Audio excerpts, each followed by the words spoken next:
Good morning, students. I am very happy to see you all again.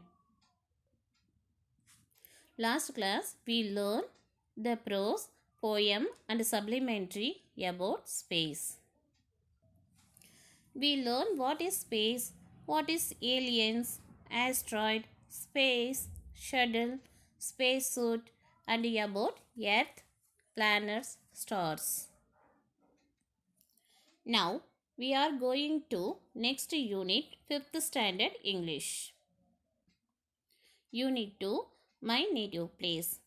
In this unit we are going to see poem. Before going to poem, I ask one question that related to the poem title.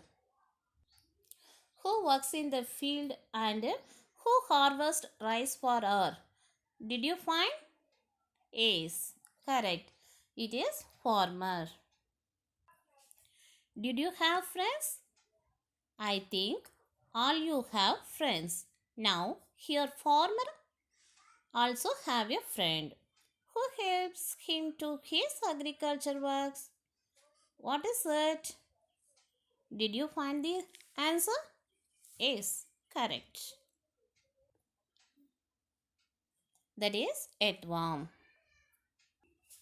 Unit 2, Poem 2. The title of this poem is Farmer's Friend. Now, we see the glossary words in this poem. Glossary words. First one, filth, meaning dirt, ugly, asuttamana. Second one, fluff, tells uludal. Third one, humble, not proud, panivu.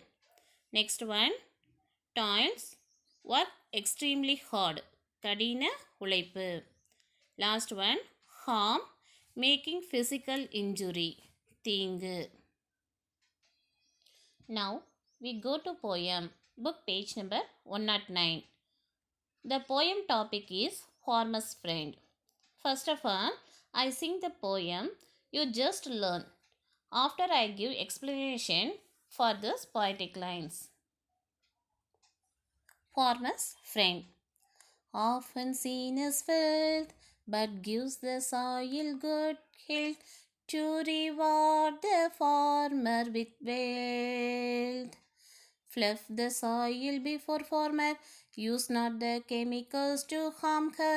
Please praise our motherland's armor. Shy to show his looks, toils often on fishing hooks to give the fishes something to cook. Be humble like a worm, think no one to harm. You will be free to spread your charm. Now I give the explanation for this poetic lines. Understand, students? The first line, often seen as filth. Filth means what? அசுத்தமான அக்லியாக இருக்கும் இல்லையா. Often means எப்பொழுதும் அல்லது அடிக்கடி. நம்ம எப்படி வேணாலும் எடுத்துக்கலாம். எப்போ போய் நம்ம அந்த மண்புழுவை பார்த்தாலும் எப்படி இருக்குமா? அசுத்தமாக இருக்கும். பார்க்கவே ஒரு மாதிரி நமக்கு ஒரு மாதிரி கஷ்டமாக இருக்கிற மாதிரி இருக்கும். அதை தான் அவங்க என்ன சொல்லியிருக்காங்க, often seen as filth. Second line, but gives the soil good health. பட்னா என்னது? ஆனால். கிவ்ஸ்னா கொடுக்கறது. சாயில்னா என்னது? மண். குட்னா நல்ல, ஹெல்த்னா ஆரோக்கியம். எப்படி மண்புழு வந்து அருவறுப்பு படுற மாதிரி இருந்தாலும் சாயிலை நமக்கு எப்படி கொடுக்குதான்? நல்லா ஆரோக்கியமானதாக்கி நமக்கு கொடுக்குது. Third line, to reward the farmers with wealth. To அப்படின்னா இக்குன்னு அர்த்தம். ரிவார்ட் மீன்ஸ் பரிசு. வெல்த் மீன்ஸ் செல்வம். ஃபார்மர் மீன்ஸ் விவசாயி. இந்த தேர்ட் லைனில் என்ன சொல்கிறாங்க அப்படின்னு சொன்னால், எர்த்வார்ம் வந்து சாயிலை லூஸ் தளர்வு செய்து விளைச்சலை அதிகப்படுத்தி செல்வத்தை அதிகமாக பெருக்கி பரிசாக யாருக்கு தருது? ஃபார்மர்ஸ்க்கு தருது அப்படிங்கிறத தான் நமக்கு தேர்ட் லைனில் சொல்லியிருக்காங்க. To reward the farmers with wealth. Fourth line, flood the soil before farmer. Flood அப்படின்னா உழுவுறது, உழுதல், நம்ம மாடு வச்சு உழுவோம் இல்லையா நிலத்தை, அது. நெக்ஸ்ட்டு சாயில்னா மண், பிஃபோர்னா என்னது முன்னாள், ஃபார்மர்னா விவசாயி. விவசாயி வந்து நிலத்தை உழுகிறதுக்கு முன்னாடியே அந்த எர்த்வார்ம் இருக்கு இல்லையா, அது என்ன பண்ணுது, நிலத்தை முன்னாடியே உழுதுருது அப்படின்னு சொல்கிறாங்க. அதை தான் சொல்கிறாங்க flood the soil before farmer. Next fifth line, use not the chemicals to harm her. யூஸ்னால் பயன்படுத்துறது, நாட்டுனா இல்லை அப்படின்னு அர்த்தம், கெமிக்கல்ஸ்னால் வேதிப்பொருள், ஹார்ம் அப்படிங்கிறது தீங்கு, ஹேர், இந்த ஹேருங்கிறது இந்த இடத்துல எதை சொல்கிறோன்னா எர்த்வார்மை சொல்கிறாங்க.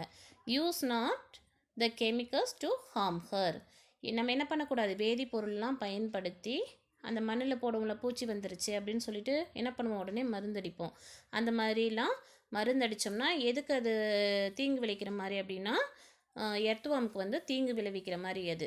அதனால் அந்த மாதிரி என்ன பண்ணக்கூடாது, வேதிப்பொருள்லாம் வந்து யூஸ் பண்ணக்கூடாது அப்படிங்கிறதுல தான் இந்த லைன் சொல்கிறாங்க, use not the chemicals to harm her.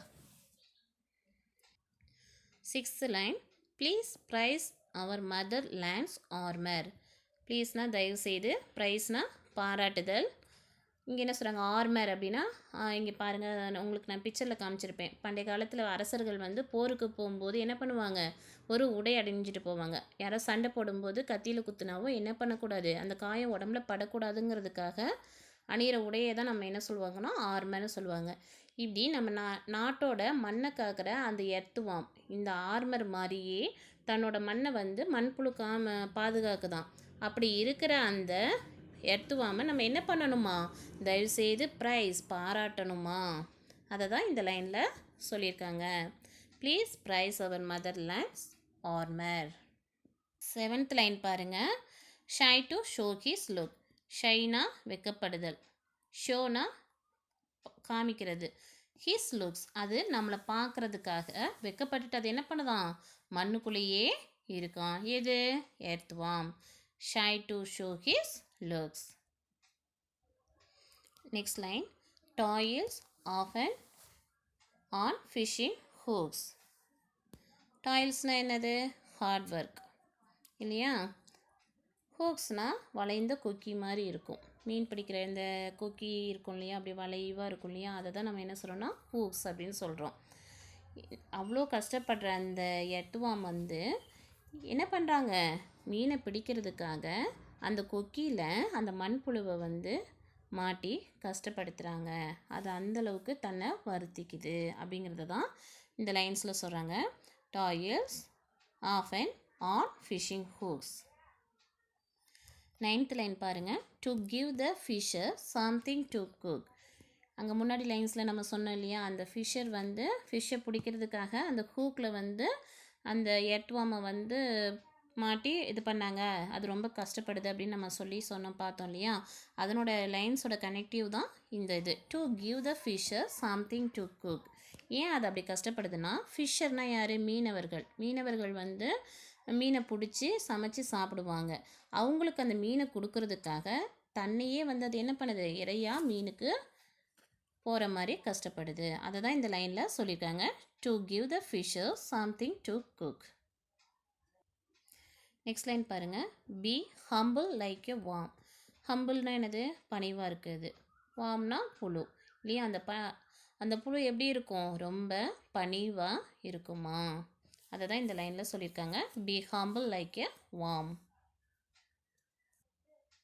Next line பாருங்கள், think no one to harm. திங்க்னா யோசிக்கிறது, ஹார்ம்னா காயப்படுத்துறது, தீங்கிழைக்கிறது. யாரையுமே தீங்கு விளைவிக்கக்கூட அது அந்த எர்த்வார்ம் வந்து நினைக்காதான்.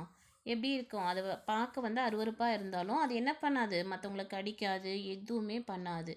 அந்த மாதிரி தான் இருக்கணுங்கிறதுக்கு தான் அவங்க என்ன சொல்கிறாங்க, think no one to harm. யாரையுமே காயப்படுத்தக்கூட அது காயப்படுத்தாத அளவுக்கு இருக்கிற அந்த மண்புழு போல் நாமும் இருக்கணுங்கிறது தான் இந்த இடத்துல சொல்கிறாங்க. லாஸ்ட் லைன் பாருங்கள், you will be free to spread your charm. இதில் லாஸ்ட் லைனில் என்ன சொல்கிறாங்கன்னா, ஸ்ப்ரெட்னா அப்படியே பரவுறது, சார்ம்னா ரொம்ப அழகாக இருக்கிறது தான் நம்ம என்ன சொல்கிறாங்க, அழகு, அறிவு, அன்பு எல்லாமே அந்த கிளவராக இருக்கிறது எல்லாமே அந்த சார்மிங்கில் சேரும். ஓகேவா? இப்போ லாஸ்ட் லைனில் என்ன சொல்கிறாங்க அப்படின்னா, ஹம்பிள் பணிவாக இருக்கணும். நம்ம எப்படி இருக்கணும்? ஹம்பிள் பணிவாக இருக்கணும். ஹார்ம் யாரையும் காயப்படுத்தாமல் தீங்கிழைக்காமல் இருக்கணும். இந்த மாதிரிலாம் நம்ம இருந்தோன்னா நம்மளோட ஃபேஸ் எப்படி இருக்குமா? சாம் ரொம்ப அழகாக கிளவராக பியூட்டிஃபுல்லாக இருக்கும். பார்க்க எப்படி இருக்கும்? அப்படியே பளபளன்னு இருக்கும். அப்படிங்கிறது தான் லாஸ்ட் லைனில் நமக்கு சொல்கிறாங்க. You will be free to spread your charm. ஓகேவா students? Next we see the rhyming words of this poem. Rhyming words. First 3 linesல எண்டிங்கில் பார்த்தீங்கன்னா filth, health, wealth. பார்த்தீங்கன்னா எண்டிங் சவுண்டு பார்த்தீங்கன்னா ஈவனாக இருக்கும். இத் அப்படிங்கிற சவுண்டு முடியும். filth, health, wealth. இந்த ஃபினிஷிங் வந்து ஒரே மாதிரியாக இருக்கிறதுனால தான் இதை நம்ம என்னென்னு சொல்கிறோம்னா ரைமிங் வேர்ட்ஸ் அப்படின்னு சொல்கிறோம். செகண்டு பேராகிராஃபில் 3 லைன்ஸ் பாருங்கள். Farmer, hair, armour. இதில் பார்த்தீங்கன்னா ஆறுங்கிற ஃபினிஷிங் சவுண்டு இருக்கும். ஃபார்மர், ஹேர், ஆர்மர் இந்த மாதிரி சவுண்டு ஃபினிஷ் ஆகுதா? அதனால் இது 3 ரைமிங் வேர்டு. தேர்ட் பேராகிராஃபில் பாருங்கள். Looks, hooks, cook. அந்த ஈக்குங்கிற சவுண்டு முடியுதா? அதனால தான் இதை என்னென்னு சொல்கிறோன்னா ரைமிங் வேர்ட்ஸ் அப்படின்னு சொல்கிறோம். ஃபோர்த்து 3 லைன்ஸில் வார்ம், ஹார்ம், சாம். அந்த எம் அப்படிங்கிற சவுண்டு ஃபினிஷ் ஆகிருக்கா? அதனால தான் நம்ம இதை என்னென்னு சொல்கிறோன்னா ரைமிங் வேர்ட்ஸ் அப்படின்னு நம்ம சொல்கிறோம். Okay students, now we recall the poem memory lines first 6. Often seen as wealth, but gives the soil good health to reward the farmer with wealth. Often seen as wealth, but gives the soil good health to reward the farmer with wealth. Fluff the soil before farmer, use not the chemicals to harm her. Please praise our motherland's armor. Fluff the soil before farmer, use not the chemicals to harm her. Please praise our motherland's armor. Understand students? Turn the book page number 110. See students, first A, match the rhyming words. அதில் first one பாருங்கள். filth. filthோட rhyming word என்ன? wealth. second one cook. cookோட rhyming word look. third one charm. charmோட rhyming word harm. fourth one armor. armoroட rhyming word farmer. second பாருங்கள் B, fill in the blanksனு இருக்கா? ஓகே, அதில் first one influx soil before dash. யார் வந்து நிலத்தை வந்து உழுகிறது? ஃபார்மர். அப்போ அந்த டேஷில் ஃபார்மர்னு ரைட் பண்ணிக்கோங்க. Second one it is used in the fisher. Fisher எதை யூஸ் பண்ணார்? ஹூக்ஸ். அப்போ டேஷில் ஹூக்ஸ் அப்படின்னு ரைட் பண்ணிக்கோங்க.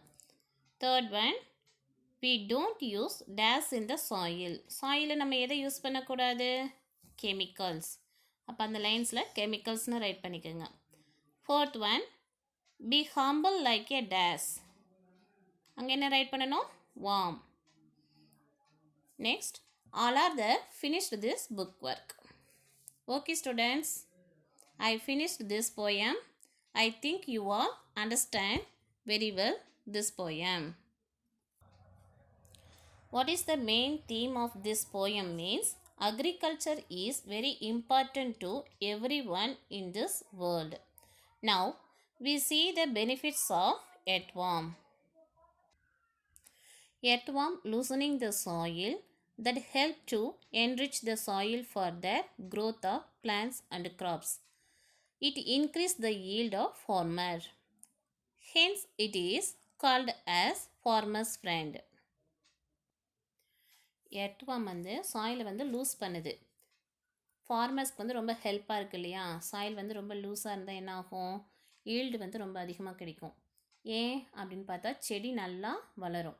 மண் நல்லா தளர்வாக இருக்கும்போது செடிலாம் எப்படி இருக்கும், நல்லா வளமாக வளரும். அது வந்து ஈல்டிங் வந்து எப்படி இருக்கும், வருமானம் பெருக்கி தருது. யாருக்கு, ஃபார்மருக்கு. அதனால தான் அது என்னன்னு சொல்கிறாங்கன்னா ஃபார்மர்ஸ் ஃப்ரெண்டு அப்படின்னு சொல்கிறாங்க. Okay students, understand all are? We will meet in the next class. Okay, bye students. Stay home, stay safe.